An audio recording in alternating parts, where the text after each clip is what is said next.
Okay, we're live. Okay, we'll bring this meeting to order. The time is 9:50. Rob, would you lead us in the pledge of allegiance, please?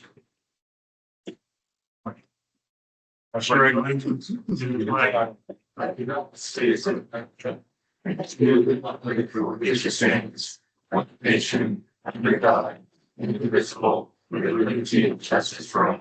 Thank you. Mike, would you do an invocation for us? Heavenly Father, we thank you for bringing us here today, and we look to you for wisdom. We ask that you would guide us and help us just to do the right thing. In Jesus' name, amen. Amen. Okay, announcement of items discussed in closed session. Mr. Chairman, the board met in closed session, under number 2, employee performance evaluation, county administrative officer, no reportable action. Okay, thank you. Agenda approval. Mr. Chairman, I move approval of the agenda on item H5. Okay, I have a motion to approve the agenda. Second. And I have a second by Mr. Scanlon. Those in favor? Aye. Opposed? So moved.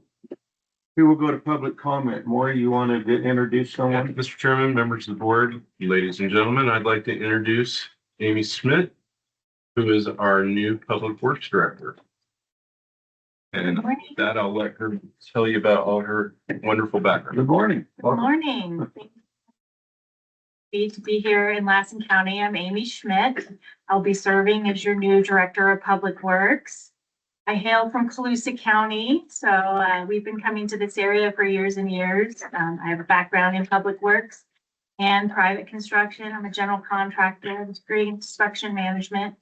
So I've been out in the field working for years now, and my husband and I wanted to be in this area, and the opportunity to serve Lassen County presented itself, and here I am. So thank you for having me. I look forward to meeting everyone and getting to talk with you about your individual districts and needs that you may have in your own districts. And feel free to reach out. I'd love to chat with you and get to know each of you as part of the county team.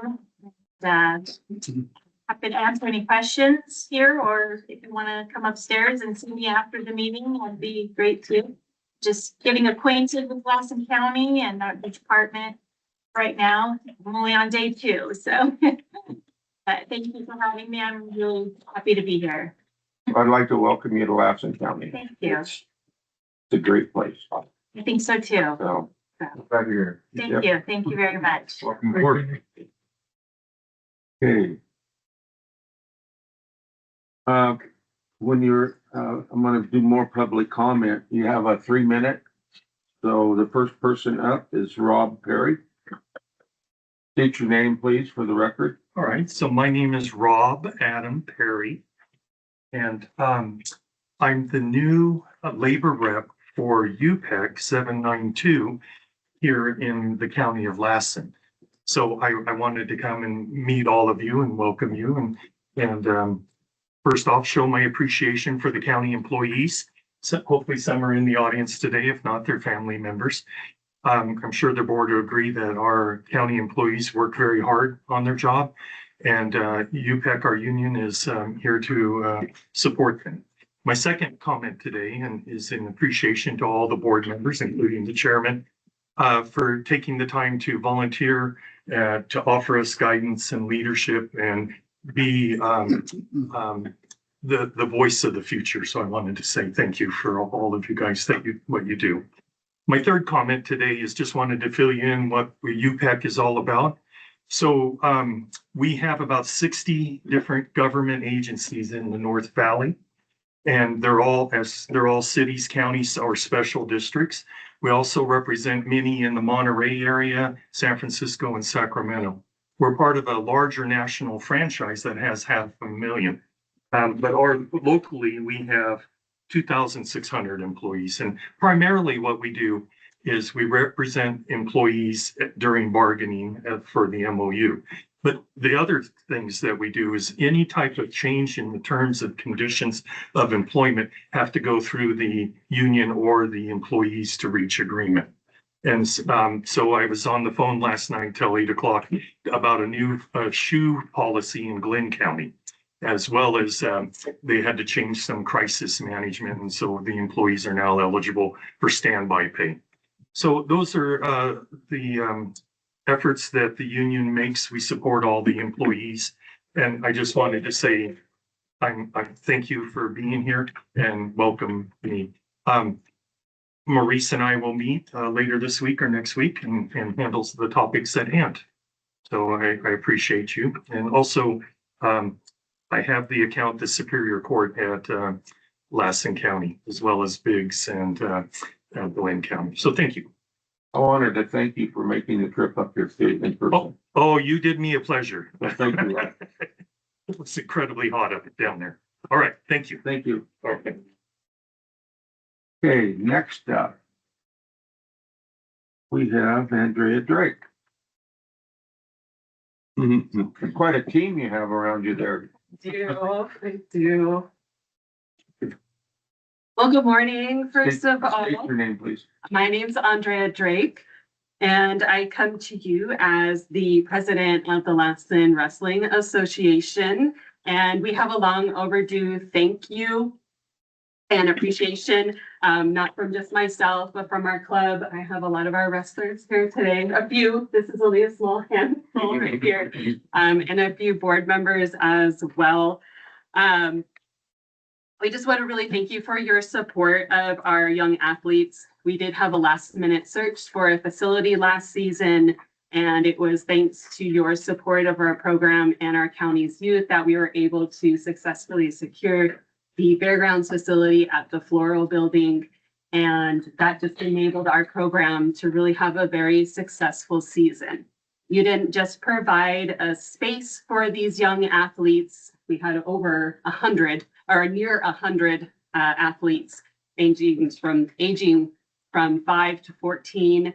And you really provided an opportunity for these athletes to not only just succeed, but to grow in the sport, to have an efficient and effective space to practice in. They weren't wrestling on top of each other and getting hurt and injured. That space in the building was plenty for those children, and they really were able to grow in their capabilities and be able to compete in the Reading and Reno areas and really represent Lassen County and show how great we are. So we just really wanted to reach out and again, thank you for that support and your willingness to approve that for our use of that building, especially for last minute. And I just wanted to have them come and show their support as well. So they knew the faces behind the reason why they were able to have a season last year. And I want to present this plaque to you of our team. This is not all of our team, but we would like to give this to you as a reminder of your dedication to the county's youth as well as to our athletes.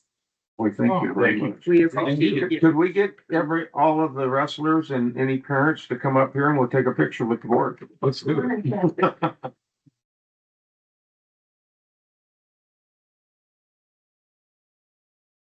Come on to the dais. Come on in. Come on up here. They can come up here. But Come on. Just don't wrestle, don't take us down. Don't hurt none of us, you know. Good job, Joe. Whoa, you got a grip. Good job. Those boys are rock stars in baseball Man, and look at football this. and wrestling. Like you said, Here, you stand guys- right here. What we're doing. I'll let Yes, Mary hold squeeze on. it into the middle as much as you can. Yeah. Try to squeeze the world, so you can, you guys are. Back here. Perfect. Oh, my 3 minutes is up. Yeah, you're done. 1, 2, 3. Well, thank you. You're all. Thank you guys very We'll much. shuffle this way. Thank you. Okay, yes. You're welcome. Thank you for all you ladies do. Kids are rock stars. Oh, thank you. And good to see you, your kids are rock stars too. Give this to Thank you. you. See you soon. I don't want Even if they that. didn't take all the best tournament. I'll figure out something.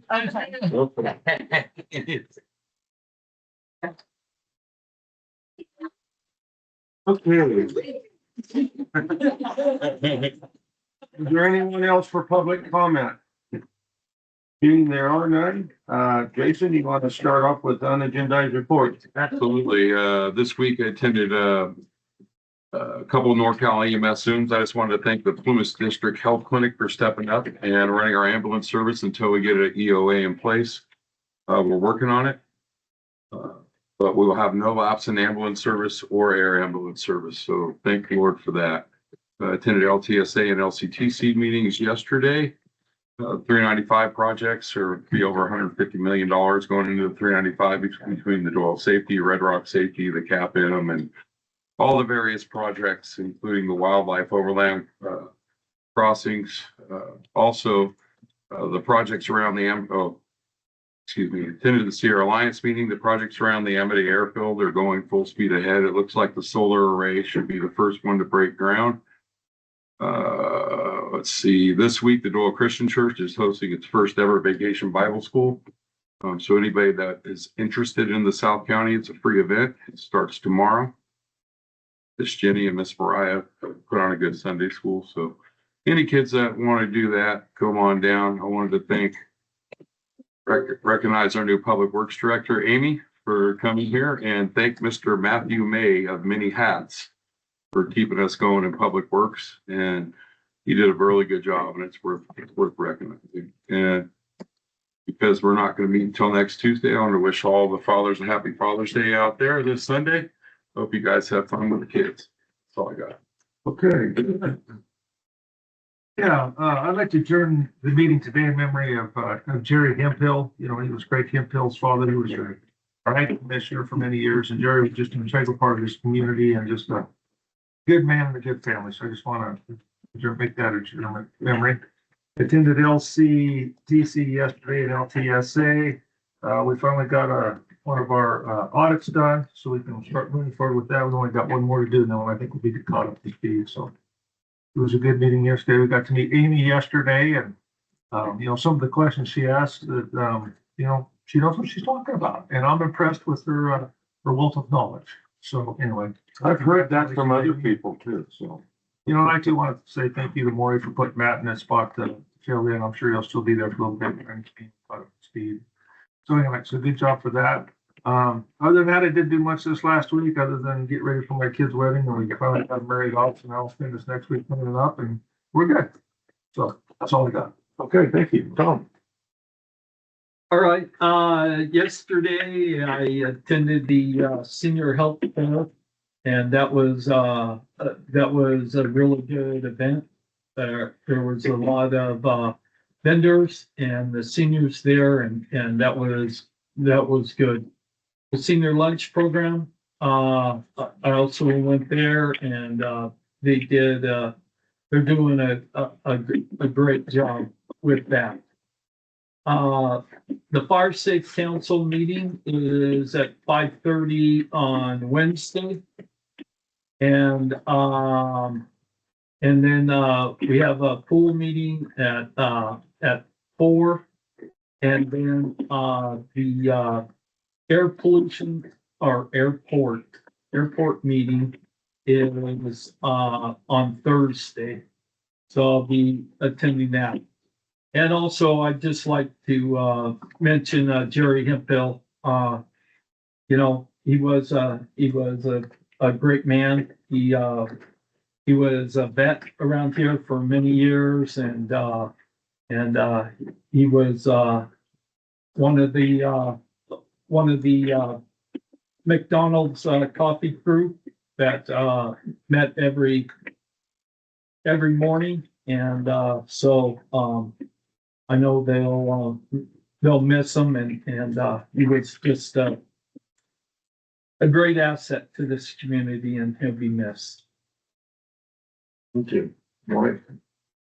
Yeah, on June 11th, I attended a Spalding Community Service District meeting, and we kind of went over the LAFCO review and issues with their public sewer system and all that. And then on the 15th, I attended the Lassen Transit meeting and LCTC, Lassen County Transit Commission. And later today, I'll be at the pool meeting. That's it for me. Thank you. Okay, on the 10th, I attended an agenda meeting. On the 13th, I attended the Lassen Alumni Picnic. I try to go every year and, it's a lot of fun. And I think if it's not in California, if it's not in the United States, I know it's in California. It's the longest running alumni picnic of any high school there is. So it's kind of cool. And then yesterday I attended a PSA2 executive board meeting on Zoom. And I'd like to close the meeting in memory of Paul Moore, longtime resident here in Lassen County. And I'd also like to give like 2 cents worth to Mr. Hemphill. Jerry was an incredible man, an incredible vet, raised an incredible family here in Lassen County. And he's definitely going to be missed. He was definitely one of the best men I've known in Lassen County. So, did you have a question? I did. Where's the airport meeting and what time? It's upstairs on Thursday at 1:30. At 1:30? Yeah. Okay. Thank you. Yep. Okay, with that, we will go to matters of time certain. We'll go to recognition awards.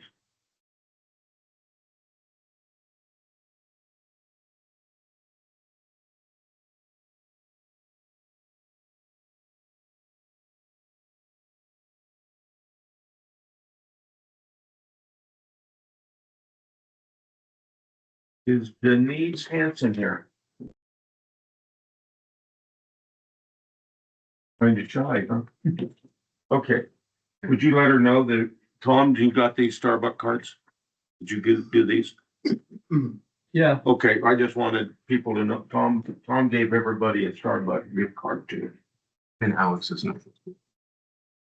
Jamie Mack?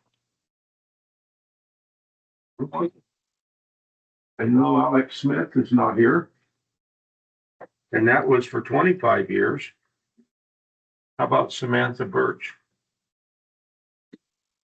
Okay, well, that didn't take long. That was a quick time.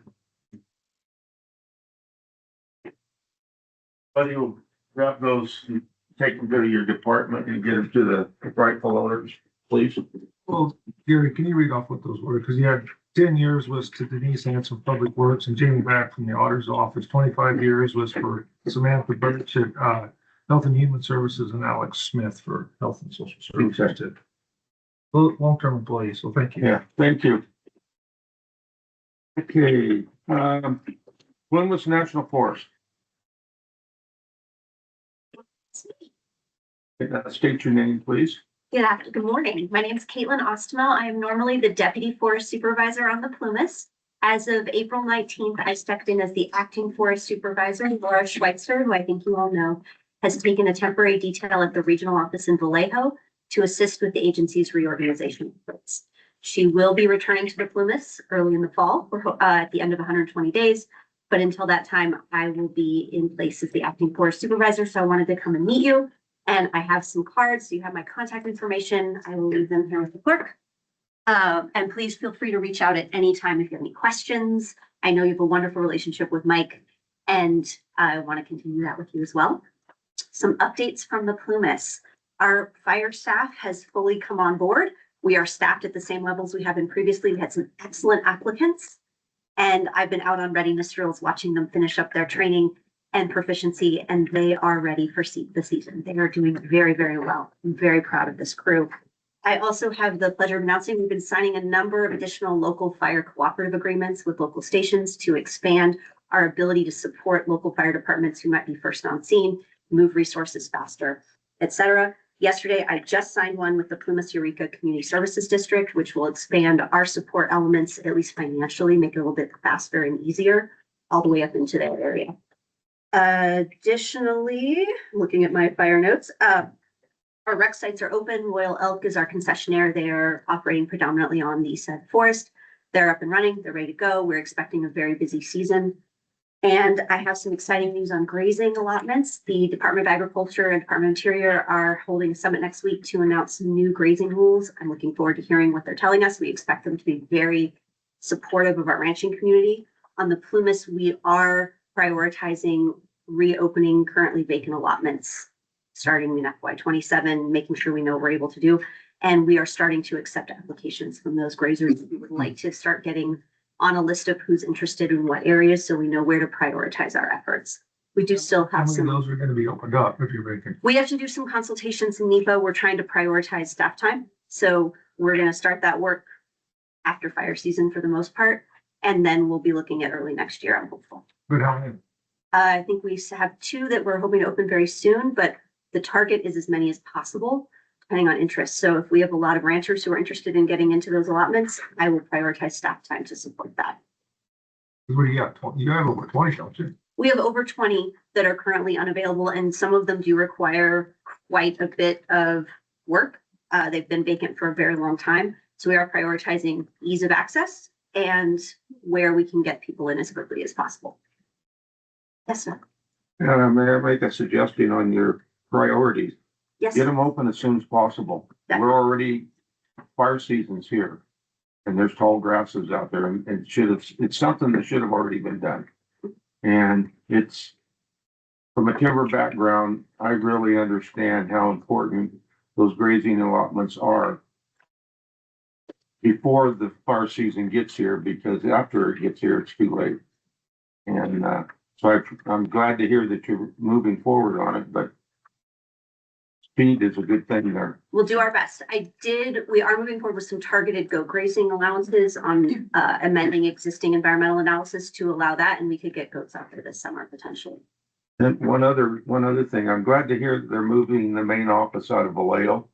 There's not much timber down there. And, at least they're moving it to where they're close to some timber. So that was, that impressed me. That's a good move. The state office in Placerville. Yeah, Yes. Well, and they're closer to us as far as I'm concerned. absolutely. There we go. That makes way more sense. So, thank I you. will pass that on, sir. And please, as I said, feel free to reach out at any time. Even after Laura comes back, I am always available to you. I consider myself relatively local. I was born and raised in Reno, and I'm in my 16th year of federal service.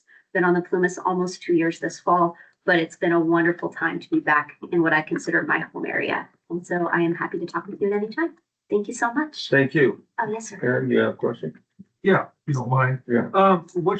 So I want to still circle back to the grazing allowance. You know, I mean, to get 2 of them open, I mean, that's a good thing, but I mean, you guys never should have had that many vacant to start with, in my humble opinion. I mean, it helps control your noxious weeds. It's a fire prevention.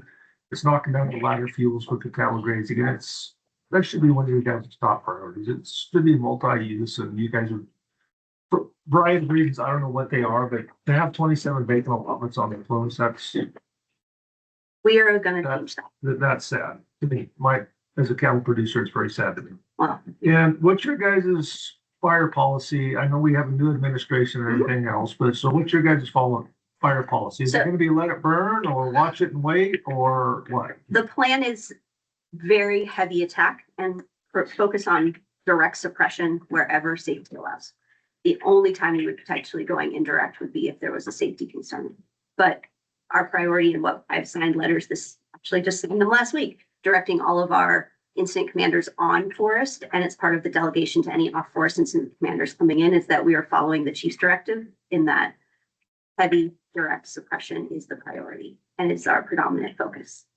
Okay, and where are you? I know I asked this to Michael, but you're higher up than he is, so I'm gonna praise you. Where are you at on your reforestation? I mean, what's taking us so long to get those trees done? And you're using herbicides to knock the brush back to get the trees to grow and, We do have herbicide use in place on the Plumas. We okay, good. obviously use that as one of many tools for controlling species and ensuring healthy reforestation. We're working closely with Lassen Fire Safe Council on the east side of the forest. There is some funding need, and we're working with them to go after various funding sources and start that work on the east side. All of our environmental analysis is complete, which was a big, heavy lift on the front end, but it means that we can move forward as soon as we have funding and with partners with various sources. And This is something Laura Schweitzer and I have talked a lot about and that we both believe very heavily in, and that there's nothing that should delay work. If our partners have funds that are outside of federal government and they want to do work on the forest, we want to support that wholeheartedly. These are, as you said, public lands, they're shared lands. There is no reason to slow work down if there's funds and people willing to do work. And that's why we're expanding our joint stewardship efforts, working closely with Lassen Fire Safe Council and others, our timber partners, to not only clear out the dead brush and then start that reforestation effort. So I expect to see a lot more moving soon. How many acres are you gonna reforest it? Oh, you're quizzing me. Yeah. Goal for reforestation is a little bit lower this year.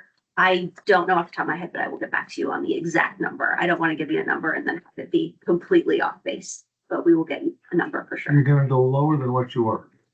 Might just be higher than last year. I would hope so, because last year you already did, anything, if my memory serves me. You're correct. I mean, you lost 1 million acres in one fire. Mhm. I don't even think you guys have got 1,000 reforested yet. For the Dixie Fire footprint, probably. I don't know that number. I mean, it's, you know what I'm saying? I have a quick question for you. From what I understand, and I could be wrong, the Forest Service requires private landowners to go in and reforest their property. Right around. If it's private land, I don't know that we have jurisdiction or oversight of that. Well, they don't, okay. Then they're just choosing to do it. Cause you know, you can drive down the highway and see the private land and the Forest Service land. Ray Charles can see the difference. The private land is already planted, timber's cleaned off, there's no fire fuel or anything. And the Forest Service is not that way. And it's pretty frustrating. I come from a timber background. And, you know, it's just long range farming is what it is. We need to have those trees growing because that land's dormant and the fuel that's out there is astronomical. And I've mentioned that to everybody that comes in here and you know, it's sad, but it's true. So do what you can for that. I appreciate it. I'm doing my best. Thank I will you. try to make it happen as fast as possible. Thank you so much. Don't go anywhere yet. Go ahead. Nice try. Sorry. Welcome aboard for your Thank new you. assignment over the next few months. Thank you. I just wanted some questions about the, your guys' new Doyle Fire Station. When is it gonna be having a ribbon cutting and fully operational? Because you did mention you guys are gonna be attacking fires. Yeah. You know, now, I know Doyle Fire, we've been toned out to your guys' lightning strike fires where we're climbing up hills with shovels and putting fires out because the radio call comes back and says Plumas National Forest is not responding. So I'm guessing that's not gonna happen anymore now that you have somebody local in the Doyle area. I at don't that fire expect it to station. be happening. Ever. Okay, well, it's happened Yeah, in the past okay, no, quite a bit. no, that's Oh. good to know. No, I expect us to be much more rapid. I don't know when the exact ribbon cutting would be. I believe the last update I heard on Doyle was they were expecting that to be completed this year, but I need to follow up for sure. Well, I know there's been a firing of a contractor, bringing in another contractor, yada, yada, yada. But when is it gonna be fully operational? I'm told this calendar year, but I'll follow up to confirm. I was just curious. Yeah, that's mine. That they're making some notes on where, It's a great looking firehouse. If we just get some firemen and women in it, that'd be nice. I agree with you. And I know I have a few hot shots and engine crews that would like to be stationed there that live up here. So they prefer that commute. Aaron, you had another question? Comment? Is the Department of Fish and Predators, are they in contact with you on where the wolves are so you guys can tell the permittees and et cetera? Because that's one of their excuses last year, is they're not telling the producers where they are on the public lands because they don't know who the cattle owners are on the allotments.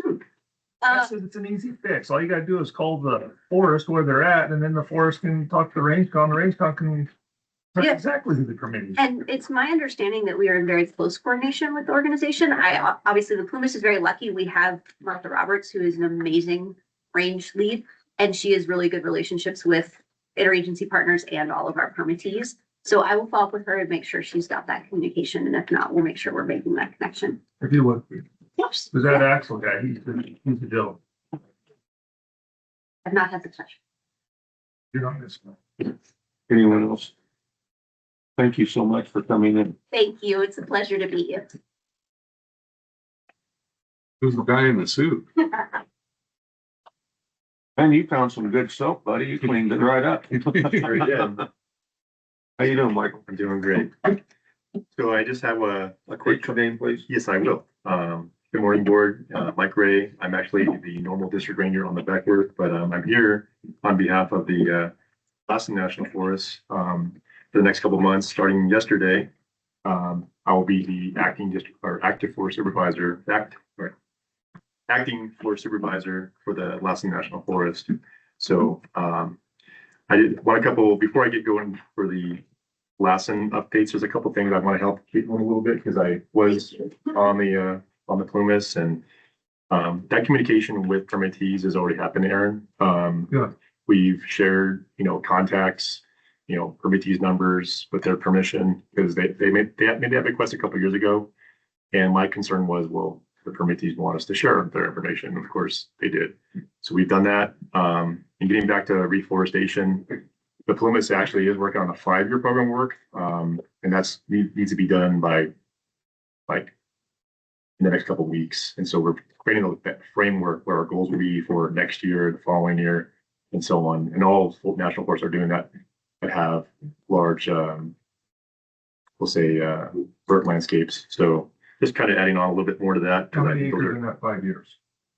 That has not been completed yet. I haven't seen those final details, but that's something they're working on currently. So, but anyway, and we have planted, I'd say on the Plumas, I want to give a range because I don't know the exact number, but I think we've planted between 800 to 1,000 acres, maybe even 1,200 acres. I know just recently we planted in this spring 192 acres in Cradle Valley that we planted on the Beckworth. So just kind of adding on to that.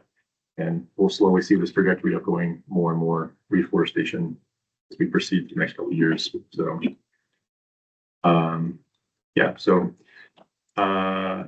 so I want to clarify what Rick's doing. Rick's will be helping out with the region with the reorg. That's why I'm here. I was asked a couple of weeks ago to do this job and it was perfect timing, family wise, baseball all-stars, all that stuff. So, so here I am. So my main priorities right now are really just kind of getting in. I don't know all the partners and players with fire, getting prepared for fire season. As Caitlin said, our districts are doing readiness drills and getting those firefighters ready to go on, on assignments. And that's going to be completed on the Lassen. One thing I want to share is that, the goal of the agency right now is really timber targets, active management, and reforestation, and of course recreation. And so those are really the targets that we're really trying to accomplish this year and in the time that we have. So right now I keep saying the Plumas, it's like a, that would default to Plumas, but here on the Lassen, they have accomplished about 42% of their timber target. We have a large project called Promenade, which I'm going to see on Thursday. I go to Reading for a meeting. And that's a significant volume, about 33 million board feet coming from that area. They've advertised it a few times and with no success because the timber market's a little tight right now. And they tooled it up a little bit differently. And so that will be going out again soon. Is it because the timber market's so tight or you got so much junk fuel out there? It's not going to be a timber sale. It's going to be IRC. So basically it's going to be a contract for someone to do the work. That's the shift they're going to go to. But previously it was a timber sale. So there's not enough interest in that. I haven't seen the project to see what it looks like, what had been done to kind of package it differently from the first time to the second time to now. I presume it's making things a little bit more economical. Use an acronym IRC, what's that? It's an integrated service contract. Basically, we pay an operator to do the work for us because there's not a lot of timber value. It's all junk. It's small diameter, probably mainly mastication, but it's probably small, medium sized trees that are not really the big ones. Not merchantable. Yeah. There probably is some, but not enough to get to that more. It's more making money. So Sorry, the phone here. All right. As Caitlin mentioned, we are looking at vacant allotments here on the Lassen as well. We have 2 vacant allotments that need to go through some processes. I'm pretty familiar with that process. The thing here on the Lassen is that we lack capacity. There's no range staff. A big uphill thing that some forests have. Columbus has staff. We do not on the Lassen. So we're going to go through that process the next couple weeks of how we can take the next step without that staff. One thing I want to share, I'm going to go through a couple district updates that I got from the district rangers on the forest. So one big highlight is that the Gallatin boat ramp, the CE decision was signed just a couple days ago. It's a really big step. I know the forest is working with county on that project, and so that's a pretty big update on that. One thing that was also shared is that there's a chance of McCoy Meadow restoration. That's out for scoping to tribes and the public. That's an environmental planning document. They're working with the Trout Unlimited and American Rivers on that project.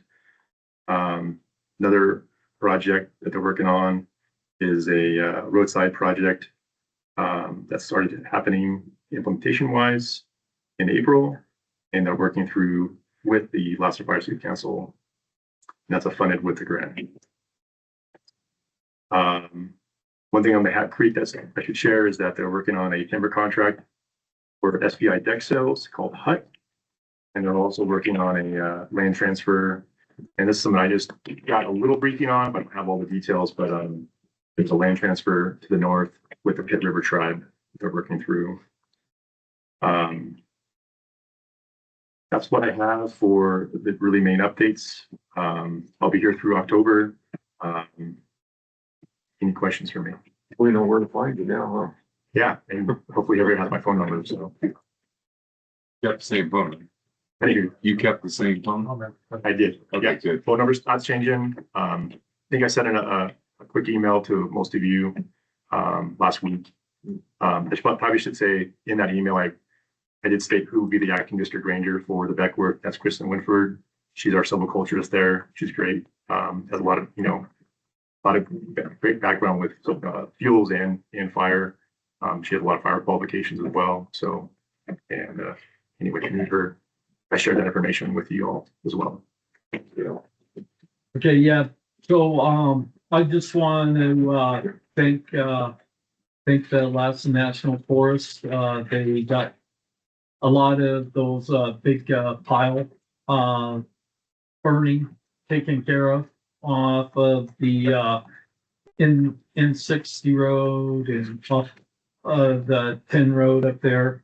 It looked, really good. And I've expressed that to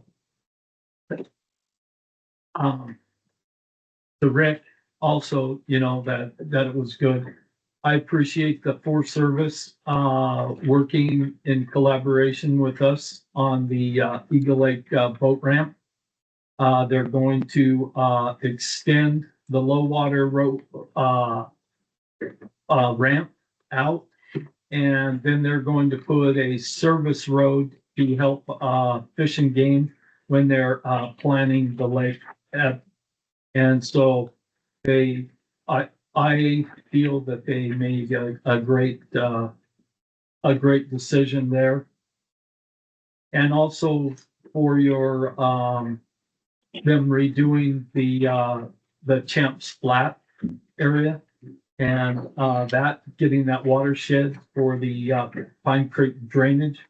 That's going to be huge to getting the water into the lake and for the fish. And then I also would like to see, because when we were out there, we had to cut our way in to so any of your guys' engine crews, there are thousands of trees out there that they can practice their saw work on, and to to get them out of the stations and just cruising around, you know, but, with that, with the, November, big windstorm that we had, you know, it covered a lot of the roads. And so, you know, like I said, we had to cut our way in to a lot of places. So I would encourage, you know, I know some of the folks on those crews need, some salt practice, and that would be very helpful. Also, the, for the Sierra Pacific, blocking us out of our land. Hopefully the Forest Service will, you know, keep asking them not to do that, because that's wrong that they're blocking us out of our land. They did open up on, the Eagle's Nest gate over Memorial Day weekend. They finally opened that up, you know, but they were locking the people out of their homes and off of the public land. And that's wrong. And so I understand why they want to do some of that, but the Forest Service needs to step up and start protecting our land so that we have access to that. And also, I don't know if you guys, if Rick has said anything about Gallatin Beach. You know, Gallatin Beach needs some maintenance done in there. And I'm really hoping that you guys can get your road crew out there. I think a day or two out there, it won't be perfect, but it would open up that beach. And because it's just overgrown with buckbrush and weeds and everything. And you know, it's going to take a lot of work, but I would like to, hopefully you guys can get a brush hog in there and get it a small area, you know, whatever you guys could do in a couple of days. I know you're shorthanded there. And I don't know if Silver Lake Campground is going to be open this year. And I would like, if you don't know, Mike, I would like you to call me whether it's going to be open again. Yeah. And you know, because that's huge economically for this county. You know, we have Eagle Lake has been packed for Memorial Day, and I was out there just a week or so ago, and you know, so people are coming to this area and recreating and spending money, and we need every bit of those tax dollars to come here. And so, you know, and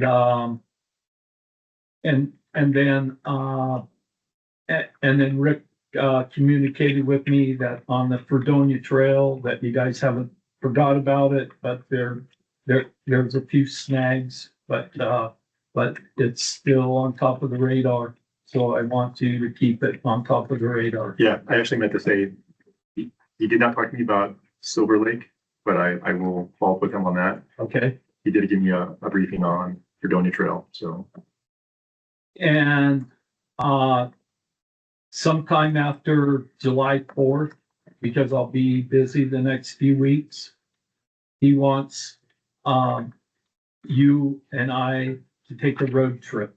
Yeah, that's what he said. And so I want to extend that invitation to you just so that we can get out in the forest and there's a bunch of signs that got burnt down during the fires and they're laying on the ground.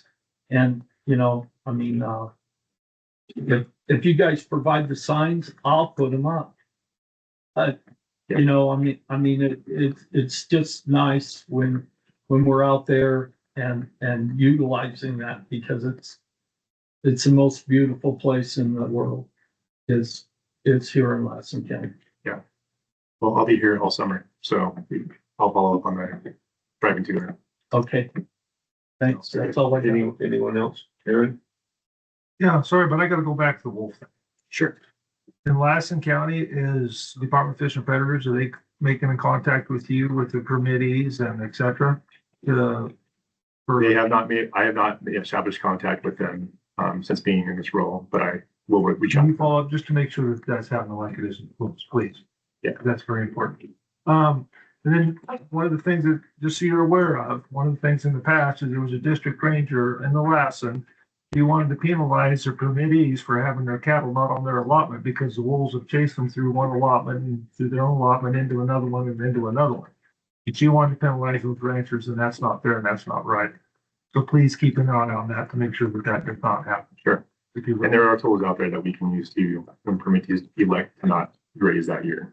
Right, but if the wolves come in and chase their cattle off the allotment through the fences and clearly 2 or 3 allotments away, the rancher should not be penalized for that. So that is an anecdote that happened in the past, and I want you to be aware of it, so it's not gonna happen, Okay, thank you. if you would, please.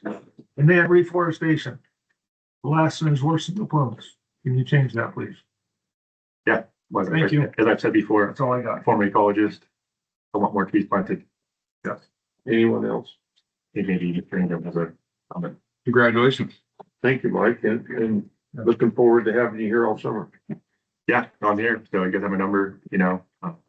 I'll just come see you. I think it's also an opportunity to develop that relationship we already have, take another step forward, you know, so I would just, that's what I'm excited about. That's why I see an opportunity here, so. Thank you for your time. Thank you. Thanks. Okay. We're gonna go to G. Information and consent calendar. Principle G6.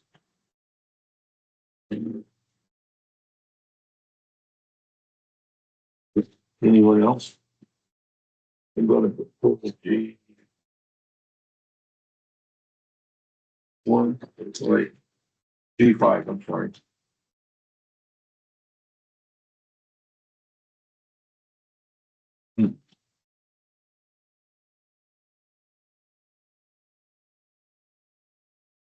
I'll make a motion that we, pass it. Okay, I've got a motion and a second. Those in favor?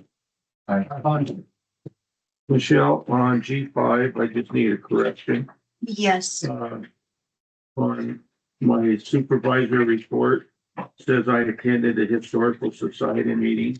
I donated $700 from my discretionary fund. Yes, we had this conversation yesterday. The minutes that you will sign today have been amended. Okay, thank you. You're welcome. You're awesome. With that, Mr. Chairman, with those changes, I need approval. Okay, I'll second. I have a first and a second. Those in favor? Aye. So move.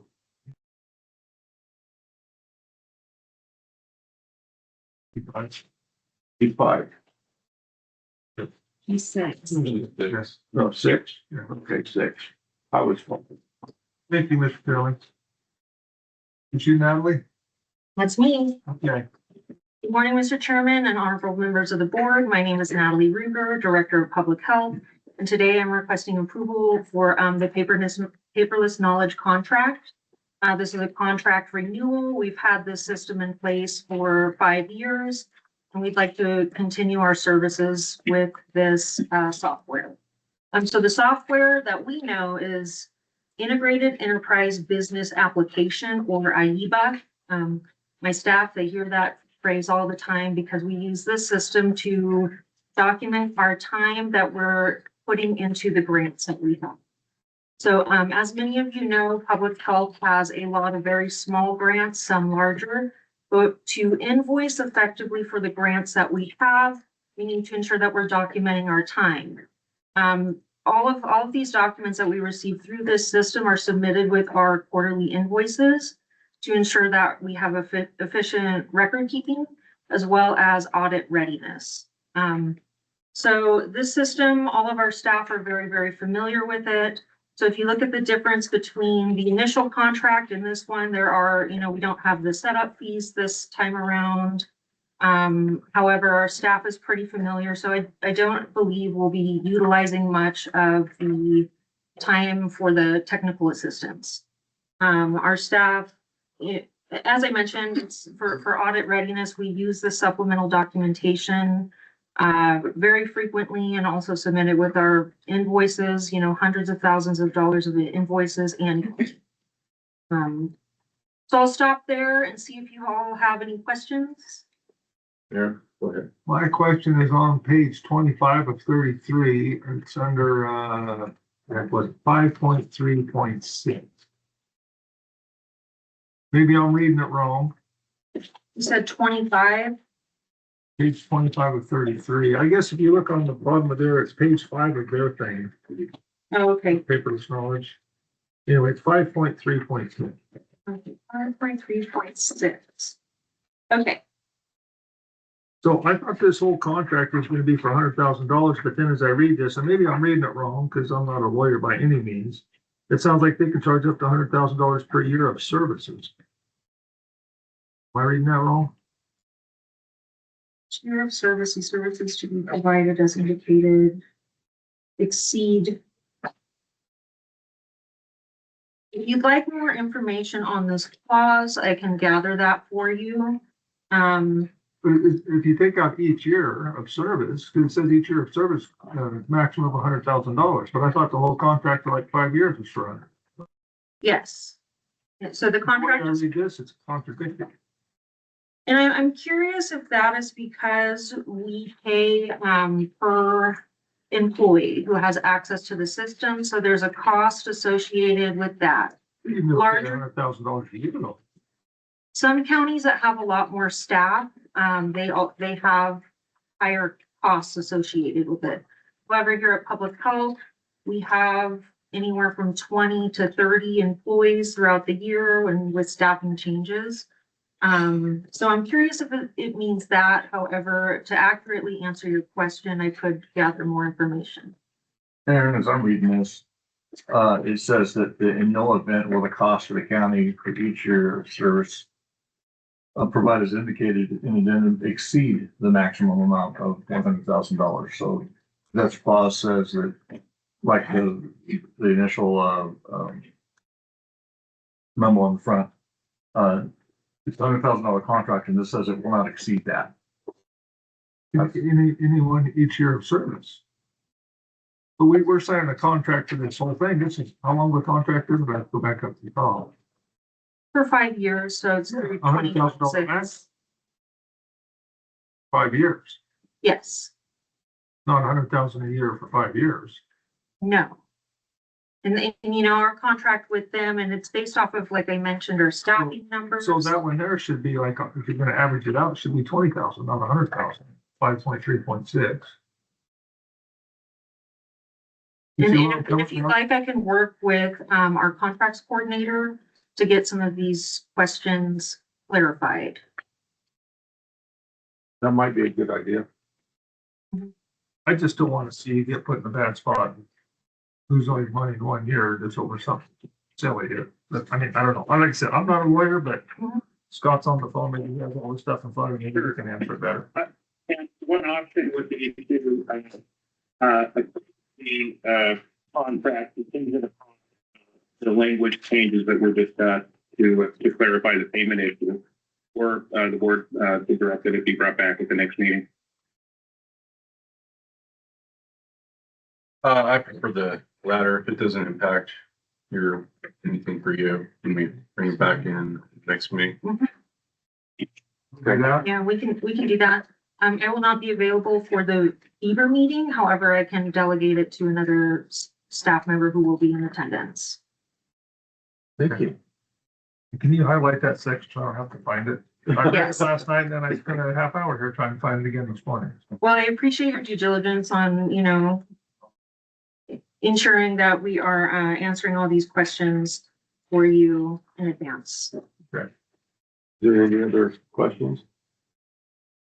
Thank you. So with that, then I guess I would move to table this until, you think next meeting, Natalie, would be fine? Or you want to put it out longer? Next meeting would be fine. I would like to have it approved before the incoming fiscal year because we do use this for all of our invoicing. So to have this system in place is critical for our department, and ensuring that we have effective record keeping ongoing in our department. If so, I'll move to table until next meeting. Okay, I have a motion to table it. And I have a second by Mr. Scanlon. Those in favor? Aye. Thank you. Okay, thank you. We're gonna take a 5-minute break.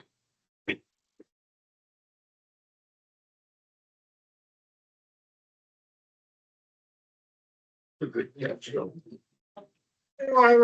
Thank you.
We need a second.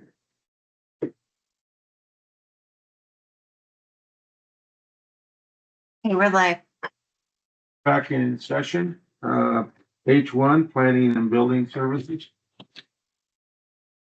Morning, gentlemen. Sarah Chandler, Lassen County Environmental Health, which is a division of Planning and Building Services. You have before you a request to approve an amendment to an existing contract with the California Association of Environmental Health Administrators to provide extra help while we have a staff vacancy in the environmental health divisions.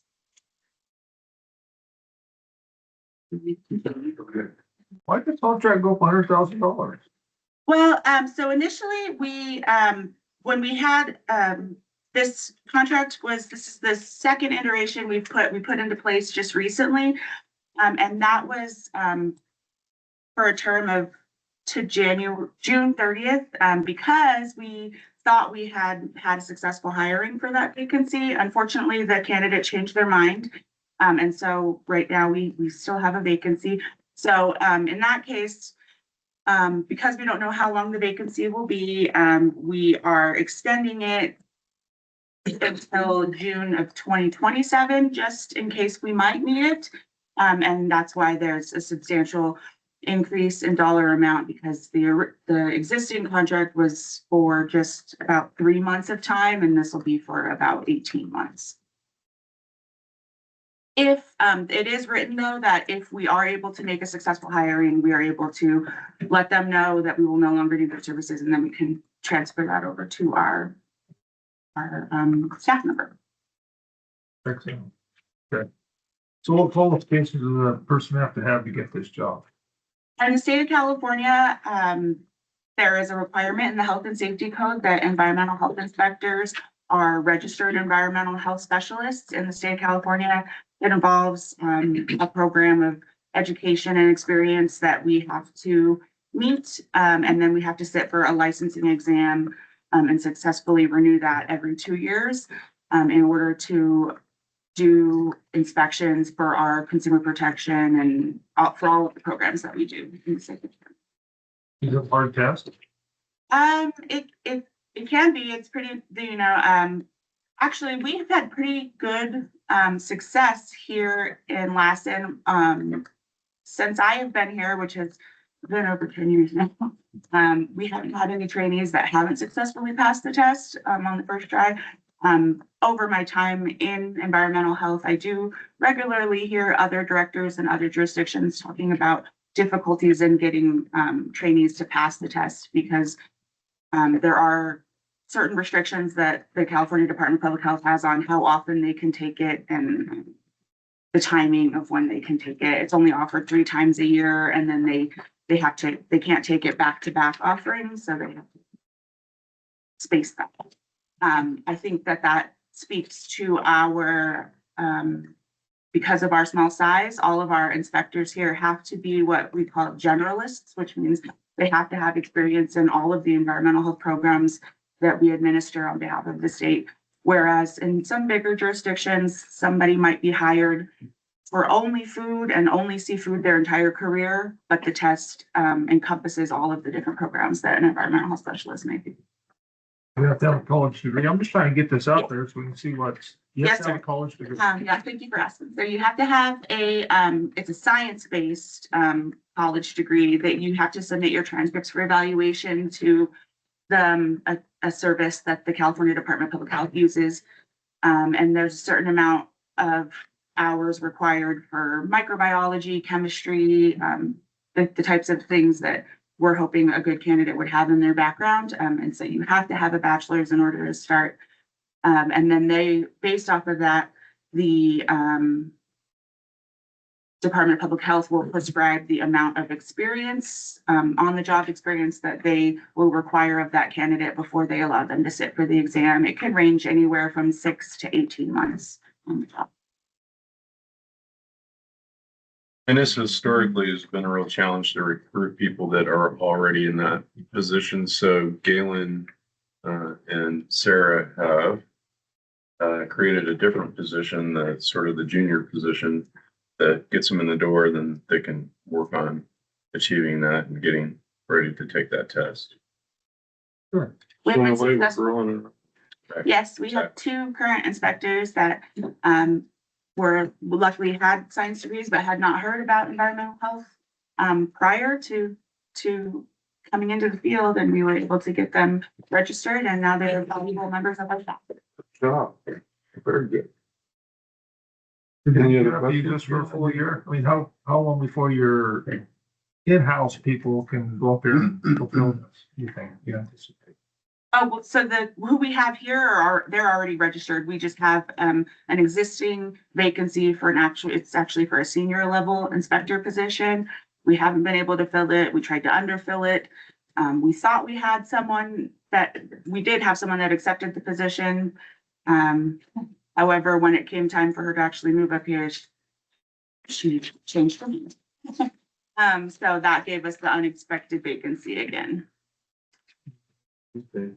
We're actively recruiting. It's listed right now. We're getting it hopefully out there to people who would hopefully be interested, but kind of luck of the draw if we get applicants. Okay.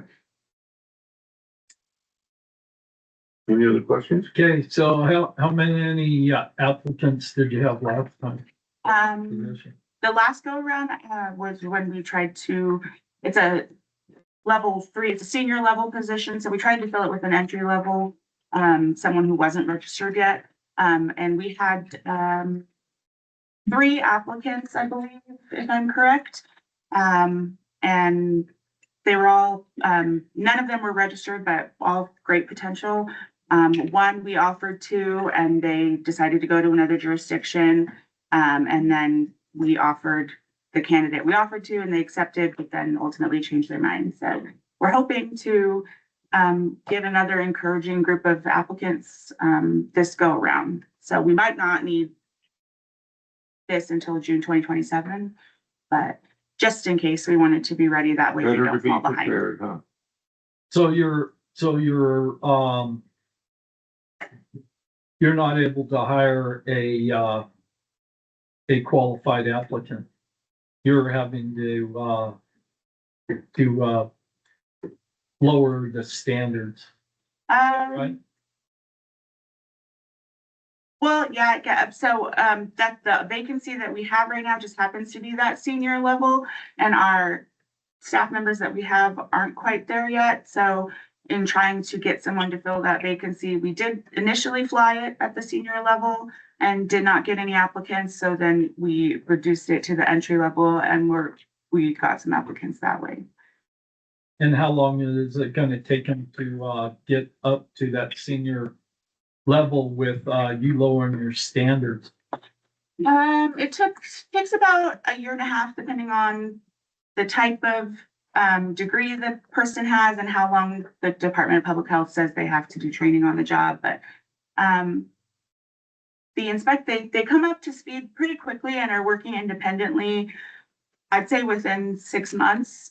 It's just the amount of time before they're able to sit for the registration exam itself is at least a year out from how. So the county has a year invested in them. At least. And what happens if they don't pass that? They're able to take it 2 more times and until they hopefully are able to successfully pass the registration exam. At that point, we are supposed to let the person go if they're not able to pass it after 3 attempts. And there are a handful of applicants I know around the state that have gone to different jurisdictions because of that reason. So the 2 that you have in lower positions, how many times have they tried to take the test? They both took the exam once and passed on the first try.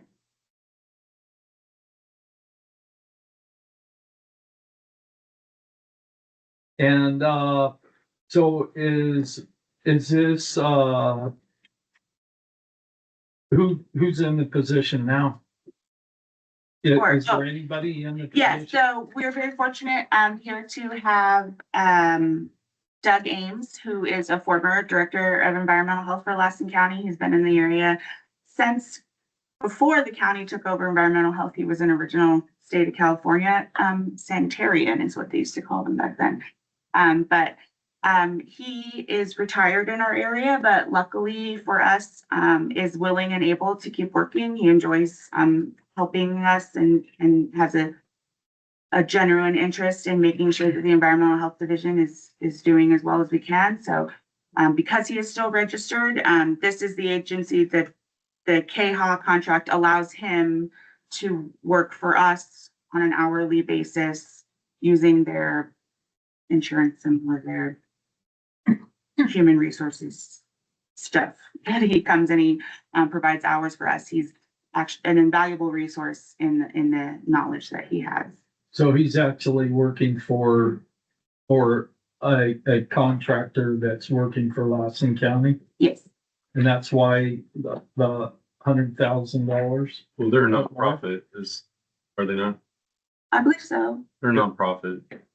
They're a nonprofit.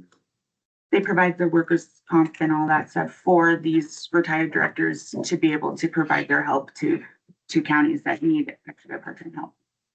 It's actually a really good deal for us, just because of the space we're in right now with solid waste.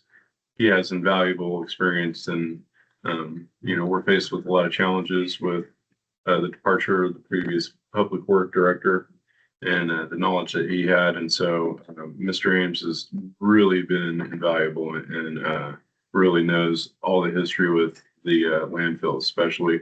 And so I'm pleased that he's helping us.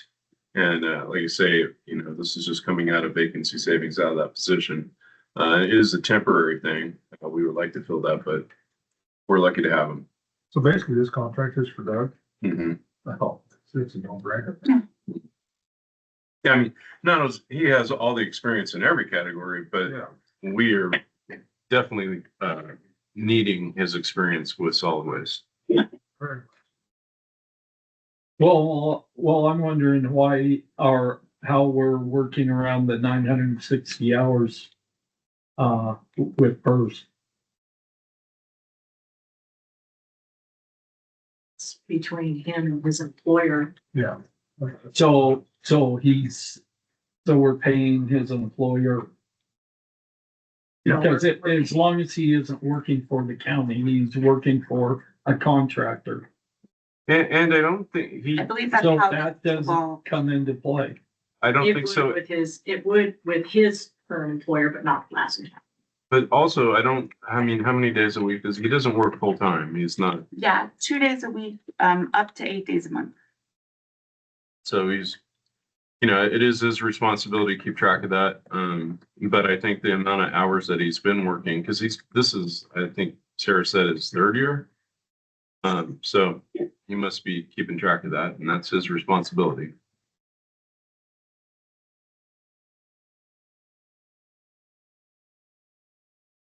Any other questions? Is there any public comment? Being there is none, I'll bring it back up here. Move that we authorize the chairman to execute the contract. Second, I got a motion by Outlaw, a second by Ingram. Those in favor? Aye. Opposed? No, So moved. Okay, there. Morning, Mr. Chairman and members of the board. Bill Pyre, Fair Manager. Before you is a resolution for your consideration establishing a stipend for the Fair Board Advisory Board members. The Fair Board was established in 1978 and thus far hasn't had a stipend for the board members. So bringing this before you for your consideration. Mr. Bill, Yes, sir.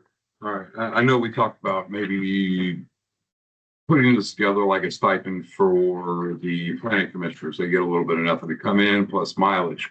Correct. I don't see any mileage on this. I do like that they're gonna be getting something. So let's just say each one went to every single meeting at gas at $5.79 a gallon. It's still only $480. So if somebody's coming, they're gonna lose at least $15-20 driving their pickup every time out of the 40. So now if they went to every single one, we're talking $240 a year. That's barely enough to even get their significant other a fair entry for the week. But bride wristbands at $125 this year as opposed to $100. I don't know. I would like to see it $60. I mean, that's my personal opinion, because for one, they're not gonna make every single meeting. For two, you drive a pickup, you're gonna waste $20 in gas if you're going any more than 20 miles each way. Especially if you're driving a decent truck, which few of us do. But that's just my 2 cents. I'm sure Neely's gonna have about 10 cents, so. I think this is an attempt to fix another problem, you know, by taking care of the fair board and avoiding the other, you know, gift of public funds and stuff. I think $40 is adequate, you know, through the year. I think $40 is fine, my opinion. We could pay a lot of people a lot more, but we're still talking about money that's coming out of the fair budget that doesn't always break even. And so I think start off small and then down the road, if it feels differently or the fair explodes with, you know, just a huge profit, or if the nonprofit comes into play somehow, things can always be adjusted down the road. But this is a start. And I'd rather be a little more conservative. My question is more about how you're gonna pay them. I mean, now we've got to take roll call, Sue's at the meetings, and are you gonna pay them monthly, yearly? What's the plan? It'd be just like how we do the planning commission and the, I don't know what that is. oh, I'm sorry. Yeah, they meet monthly and they submit plan. But see, here's the story. This is just for the meetings. I mean, you got Cheryl Lordson, you got several different and all the different weigh-ins, all the different functions that evolve around the fair. This doesn't count for them going to beef weigh-ins, pig weigh-ins, sheep weigh-ins, all the other different things that have to do with the fair. This is just for the meetings. That's why I would like to see this upped, because they're not getting anything for the rest of their, they're just blowing their own gas. As far as going back and forth to the fair, I mean, with this at $40, they're gonna spend more money in fuel driving back to the fair than they are even getting for being a volunteer. But this isn't supposed to be a money-making opportunity for the people who are gonna cost pay. It's a volunteer service that these people are providing. I'm gonna go back to what Mike said. This is a problem that has occurred and come up, and we're just looking at a solution to follow it. It's not a solution. Yeah, This is not a good enough solution. It's a start. it's a start. It's a start. And I mean, we can go around for hours on it. I mean, the fair is supposed to be treated as an entity, its own entity, that it generates enough income to sustain itself to keep going. So it's not a drain on the general fund. And I don't know. I think my wife, you know, fair board, she has to have progress to anybody. And so, I mean, and she's been doing it for longer than I've been a supervisor. She's been doing it. And so, I mean, and it's a volunteer deal, and it was set up and stuff. I mean, nobody ever signed up to be a fair advisory board member to get complimentary tickets or to have it as an income. I mean, nobody's ever done that.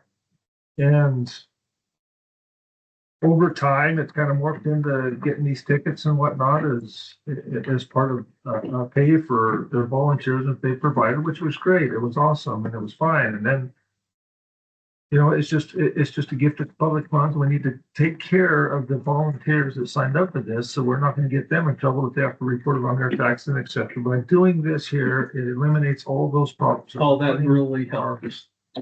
Our stuff in and out. I know not everybody's going to agree on it, but that's what makes the world round. If we all agree on everything all the time. I got to fill out a piece of paper. Wait your turn, Mike, you were next. So anyway, so that's kind of where I'm at. I mean, that was my idea to come up with a stipend on this, so they're getting a little bit of something. Because it is depending on a lot of work that people think. And another part of this that has been part of the discussion is simply demonstrating appreciation, for the many hours that all the volunteers put in. And, you know, honestly, we could never pay them enough.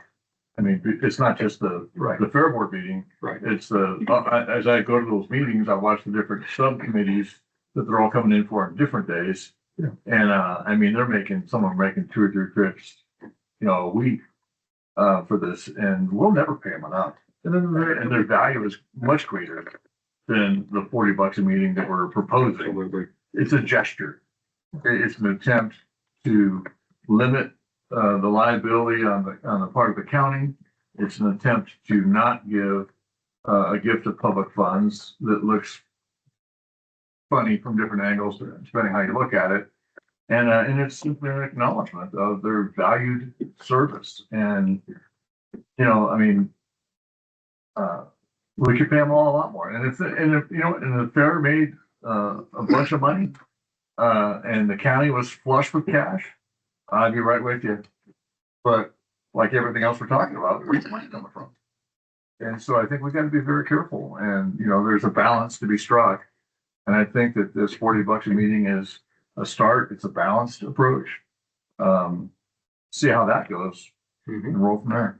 You know, and Bill can come back next year or whenever, and well, you know, it worked out great, or, you know, tank, and maybe we'll scrap the whole thing and do something else. But it's a start.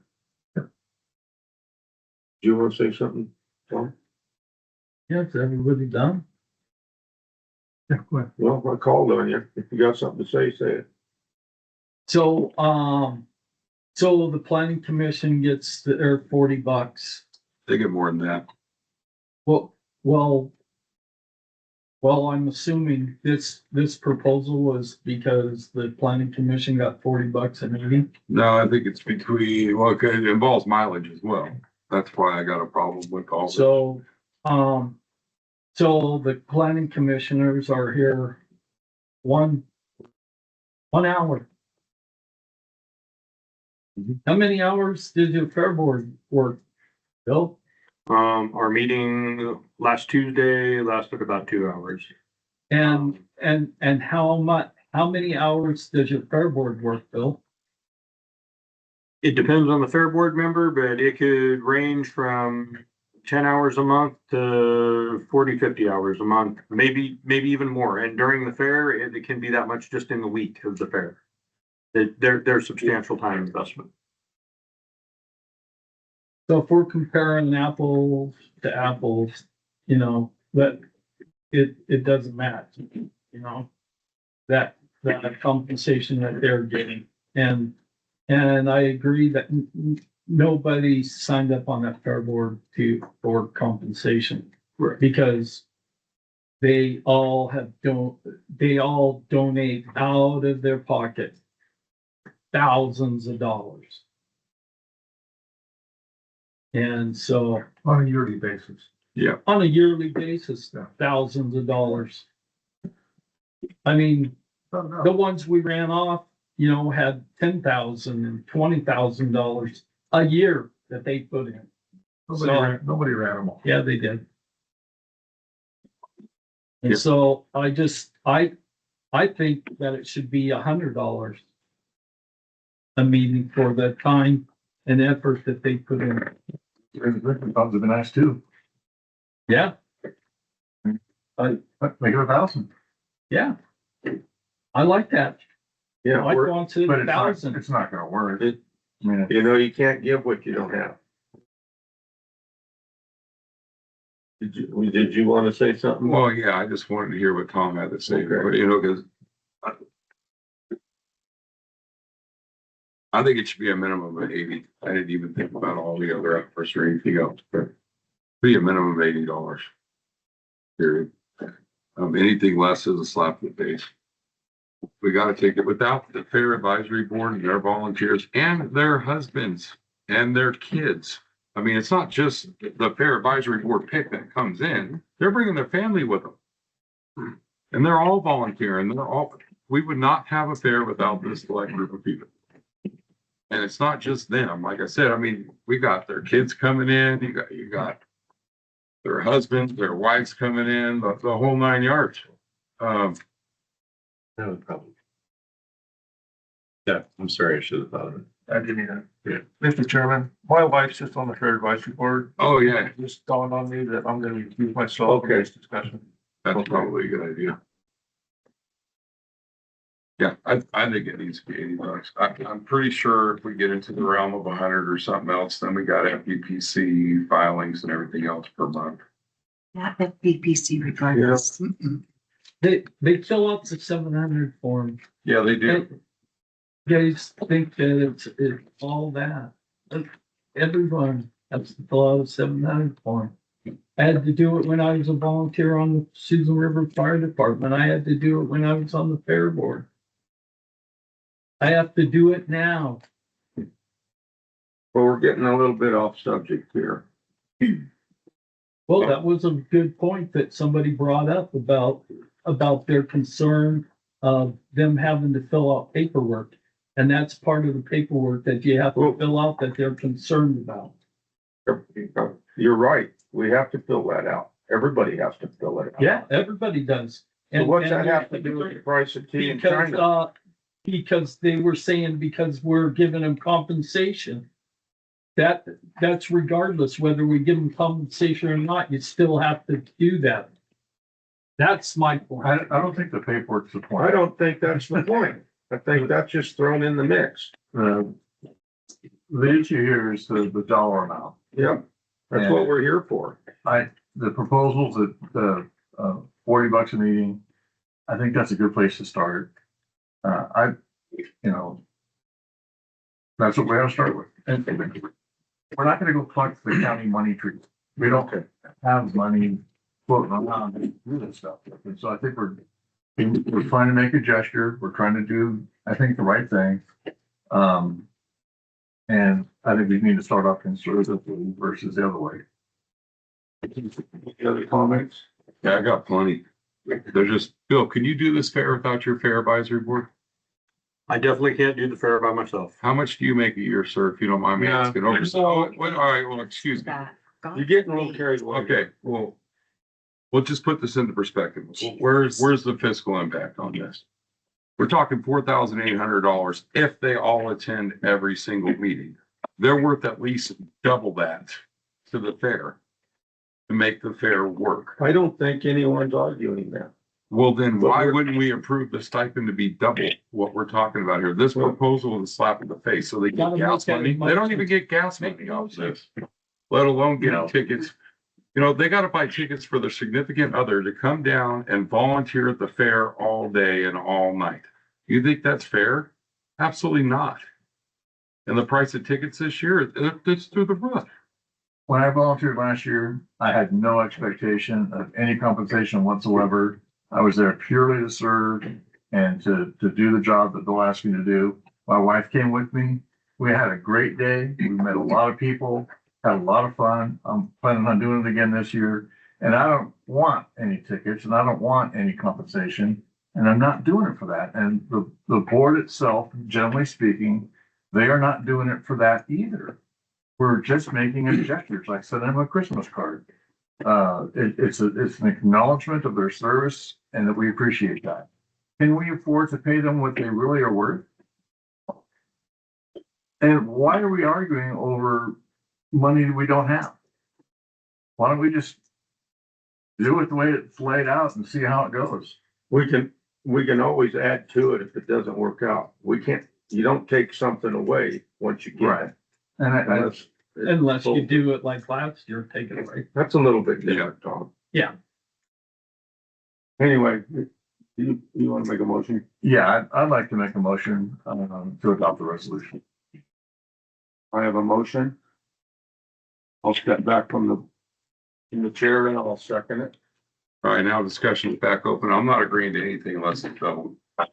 We're not taking care of our people. Again, this is how we lost the dream team, the best fair advisory board we've ever had in Lassen County's history. Decades of volunteering, tens of thousands, hundreds of thousands, heavy equipment, concrete, you name it. We lost the dream team. And then we're going to sit back right now and not make a good decision to take care of what we have.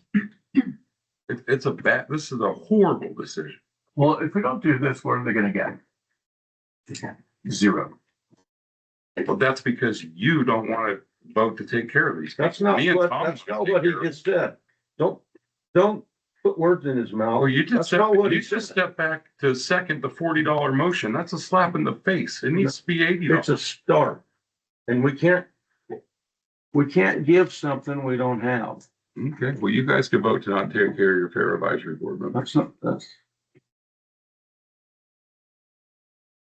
Well, let me ask, no, I won't go there. I won't go there. Go wherever you want, Gary. No, I won't go there. Just gonna say you're so adamant about if the county runs out of money, you're gonna donate your check to pay their, to pay off the payroll. Are you gonna do that? I would, yeah. Okay, cool. If that's what it came down to. But that's not the question here. There's a motion on the table, there's a second. And can you call for a vote, roll call vote, Michelle? Sure, Bridget, before you do that, I do recommend that you ask for any public comment on the item. Is there any public comment? Being there's none, I'll bring it back up here for a roll call vote. Supervisor Scanlon, Yes. Supervisor Neely, No. Supervisor Ingram, No. Supervisor Bridges, Yes. Oh, I guess we don't have anything happening today. Well, thank you, gentlemen, for your consideration. All right, have a good day. Thank you. Thanks. Can you have Albach come back in, please? Okay. We'll go to H3. Good morning, Chairman and the members of the board. Tiffany Armstrong, Director, Lassen County Behavioral Health. And I'm here today to present the contract agreement between us and Community Medical Specialist. They're providing after hours for us at for mental health services. So on the weekends and our holidays, they provide our after hours. These are clinicians that come in and beam in and provide any type of 5150 assessments or anything that comes through the 988 line or our own telephone number in terms of crisis. So they're providing services Christmas, all of our holidays. So anytime my staff is out, they're the ones that are actually coming on board and providing that type of service.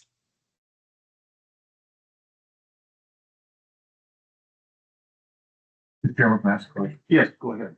The contract amount is, $300,000. That's the maximum, right? Like, it's a service that you provide and, or we pay for, but we only use 100,000 of that or something. Correct. Awesome. Thank you. And we went based off last year's figures too. So we didn't hit the 300,000, but Right. just in case. Got it. So how do people know to call these guys?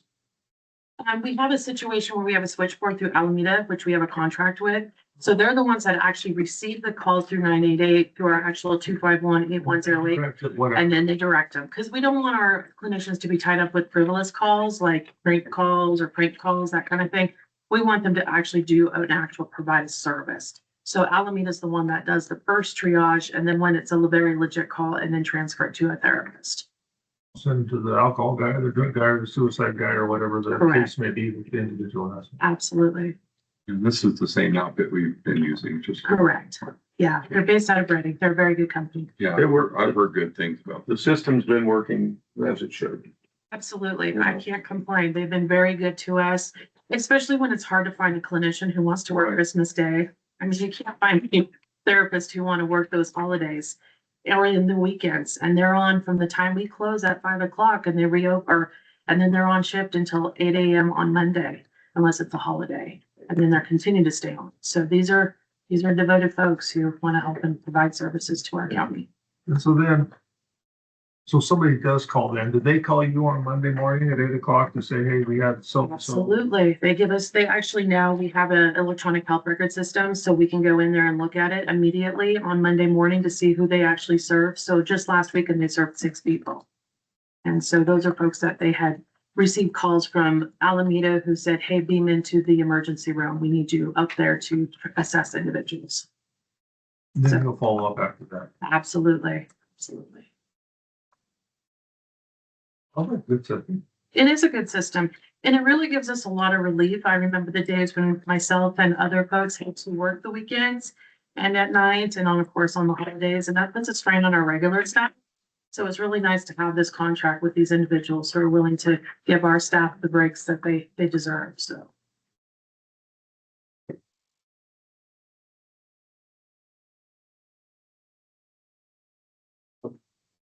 There any public comment? If there's none, put it back up here. Any other comment? Or you wanna make a motion? I was gonna make a motion. Okay, Make a motion to approve the agreement with community medical specialists and authorize the county CAO to execute the agreement. okay, I have a motion by Mr. Scanlon Second. and a second by Mr. Alba. Those in favor? Aye. Opposed? So moved. Okay, number 4. Agreement with Lassen County and Community Medical Specialists. So this is the same contract, but it's not for after hours. They provide our clinicians for the daytime. So, some of our clients do not prefer to have clients being into like a Zoom type call. They actually want our clinicians to be there physically. So community medical specialists actually provides 2 of our therapists to come up and actually provide in-person, in our clinic, intensive therapy. And they've all been trained in trauma-informed care. The one that we have actually is providing for most of our youth, our children that we serve. So they've been doing a great job. They've been doing it for a couple of years now, providing that service for us. Quite a bit bigger contract. Yeah, because we have to pay for their mileage and for their hotel for one of them to be in or to come up here physically.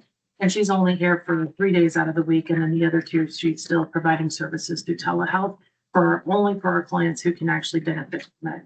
But like I said, the majority of our clients prefer therapists in-house. It's not so much for mileage and hotels. No, it's the cost of the actual clinicians coming in every week for 52 weeks out of the year. So we have 2 therapists that come in, and then we of course have we also use them for our psychiatric services too. What's your hourly rate? I know it's in. That's crazy.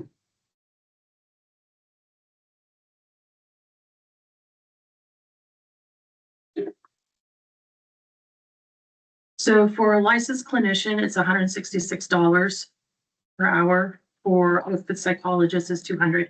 Currently, we don't have any psychologist. For a nurse practitioner or physician assistant, it's $210. And then, of course, for a MD, for a psychiatrist, it's $275 an hour. And then, of course, lodging and mileage. They're getting paid that salary from door to door, right? Or is it just? From the time they start, correct. From the time they enter our building, that's when that clock starts. Okay. Oh, so you don't have to pay travel time. Well, I pay the mileage, so I don't pay for their travel, their actual time from but just their mileage, which is at 70 cents per mile. Well, that's helpful. That helps, huh? It does help much, yeah. And like the previous contract, the $750,000 price tag is just the max, right? Correct. One of the things that we noticed is last year and the year before, I kept coming back and having to do amendments. So this one should solve that. So I don't have to keep coming back each and every time we get a different practitioner. So if we get let's say we have a new MD that starts with us, it was increasing the rate because they charge a higher rate than an actual therapist. So a therapist is only at $166 versus a doctor's $275. Big difference. Huge difference. But again, we're not currently using some of those practitioners. We're only using the therapists for. Do you have it offhand, how much of that money we spent last year? Not right offhand. I can get that figure for you, but this is to cover for the full year. Yeah. For that. And how many hours a week are they here? 40 hours per week. They're here 40 hours a week. Mm-hmm. And just so you guys know, the way we get, how we pay for it is out of reimbursement through Medi-Cal. So every hour that they're working and seeing clients, we put a claim into the state Department of Healthcare Services, and we get reimbursed to pay for that time for when they're actually physically here. Now, the whole idea is eventually we want to get away from contractors. We would love to start growing our own in-house. I'm currently working with Chico State. We have 2 interns starting with us. They're only at the bachelor level. But in the next, 4 or 5 years from now, we're hoping that they would become therapists and we don't have to keep relying on our contractors. So I am super excited to work with Chico State. I'm super excited to have 2 interns coming on board to kind of join our team and to grow with us because they're invested here in our community and they want to continue to be in our community. But it's really a challenge right now to find therapists. It's probably one of the most difficult things right at the moment is finding certified therapists who want to work in a rural area. So with your Medi-Cal reimbursement, they give you dollar for dollar? No, not at all. Not even I was close. gonna say. But they give us some money that's how we're paying for it. If the question was, how are you getting the money? It's through Medi-Cal reimbursement, but not for dollar at all. What percentage do you get back? Percent? Well, if it depends, if it's a kid, it's EPSDT. So usually we can get like about 75%, but for adults, it's only 50% for the time that when we see them from that hour session, we only get 50% reimbursement back, which is, that's a whole other issue. Still a losing proposition, but. Yes, But it helps. it does. But like I said, I'm really hoping that we can really try to work towards growing our own here and getting, more. and What's the more. wage for that the county's paying a psychiatrist and a doctor? We have not had that position flown for years. The last time I remember a psychiatrist being flown was like 300,000-400,000. And we didn't get any applicants because most of the the prison they can pay up to 500,000-600,000 for a psychiatrist per year. Well, as a county, we just can't compete with that. And that's one of the unfortunate things is a lot of our therapists get trained and then they move on to other, either the state level or they move on to other bigger counties, which pay more. So my hope is that the folks that are moving into the internship position will stay with us and become invested in our community and hopefully become therapists. And we don't have to keep I contracting. know that was the big excitement at the last meeting we had. It was. You were ecstatic. I'm super ecstatic now, just having them on. We have one onboarded with us right now, and we're hoping to get the second one started here very soon. So, and just so you know, and I have to give kudos to Kaylee, she was our intern from Chico from last year. She ended up ending a $5,000 scholarship from Partnership I Health. remember you saying that. And she's now gone into Humboldt State to become a therapist. So the grow your own does work. It's just taking the time to invest in them. And I'm super excited because she's now on board as a caseworker for us. So she went as an intern, now she's a caseworker. And she's just as excited as you are. I know. I feel bad because if you saw her picture on Facebook, she worked at 20 years over at IGA in the bakery department. Yeah. So I have to give her a huge shout out to her. So Yeah. Any other questions? Looking for a motion then. Make a motion to approve the agreement with the community medical specialists and authorize the county CAO to execute the agreement. We have a motion by Scanlon Second. and a second by Paul. Those in favor? Those opposed? Thank you. thank you guys. I appreciate it. Hey, number 6, Tyler update.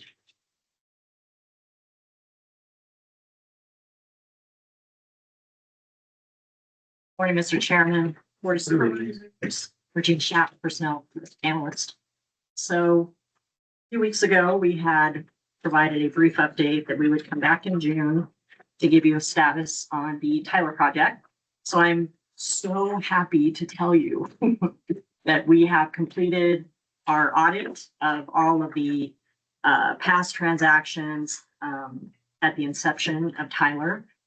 So we have corrected so many of the problem areas that we were having.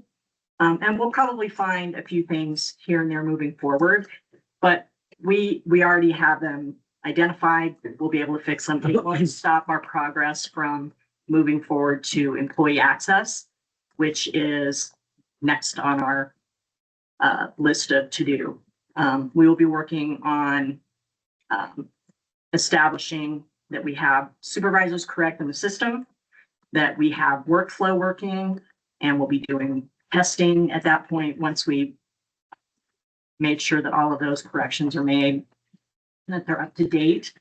And once we establish that testing is successful, we can then start training and get people in to start utilizing the system for the employee access portion. So. Okay.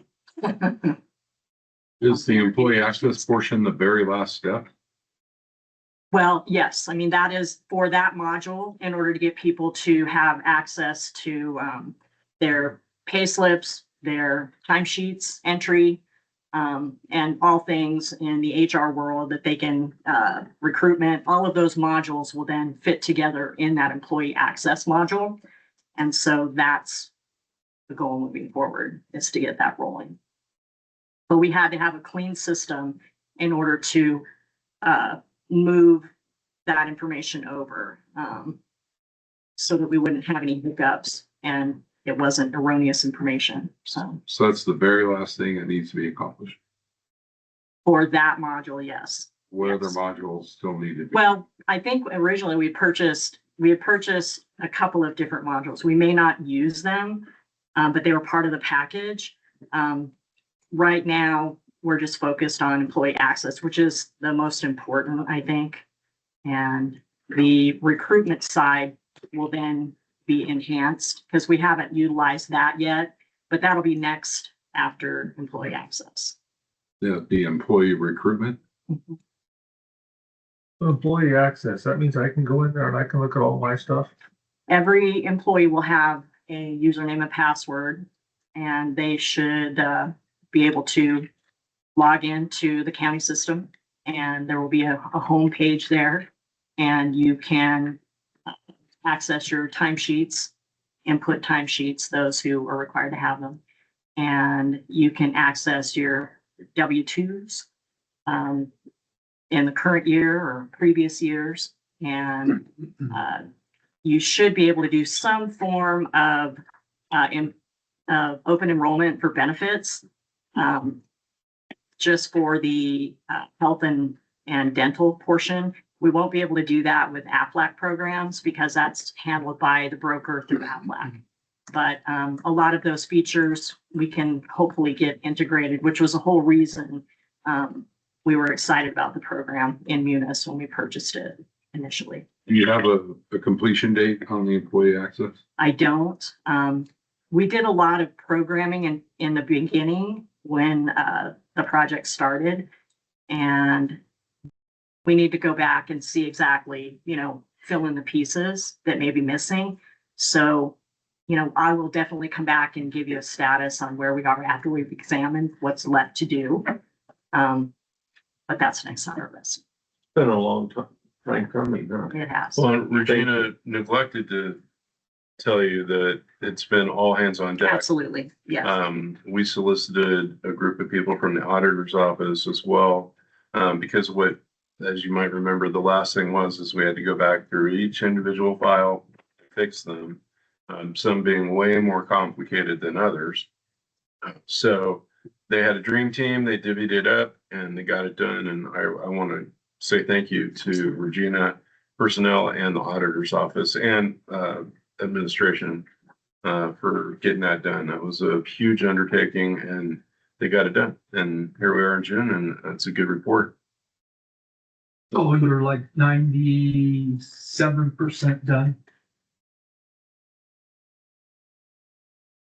Well, I'm just gonna say we're at a very large percentage right now.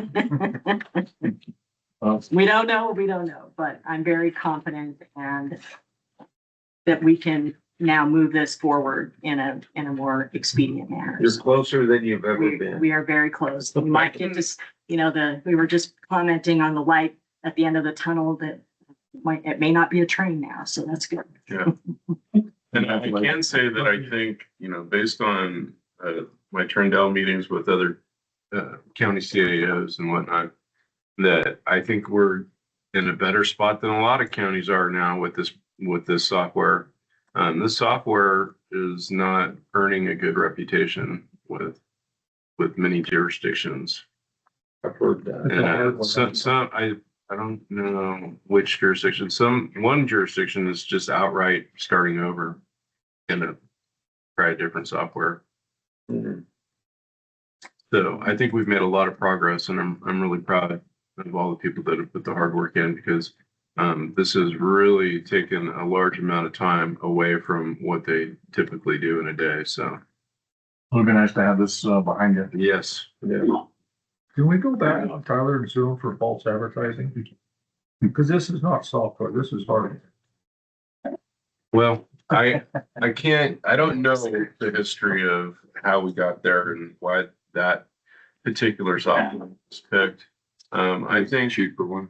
I think that, we struggle with new software all over. For example, upstairs, we have SmartGov, and it can do everything in the world, it can tie your shoe. If you know how to do that.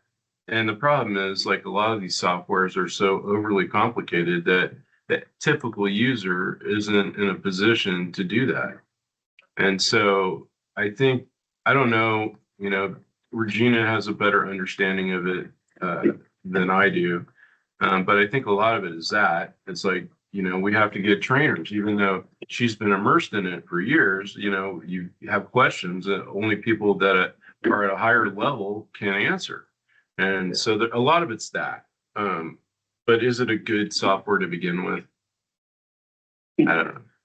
And I don't know how you go through an RFP process, because I remember when we were looking at software upstairs, there's several out there in jurisdictions all over the place using different things.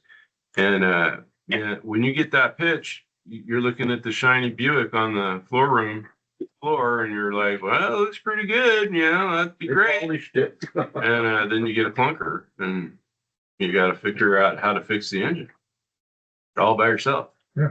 Unless you want to pay for them to come out and fix it for you. So it's a lot of that. And I think that's pretty common with software nowadays. But I don't think anybody had bad intentions. And I know that SmartGov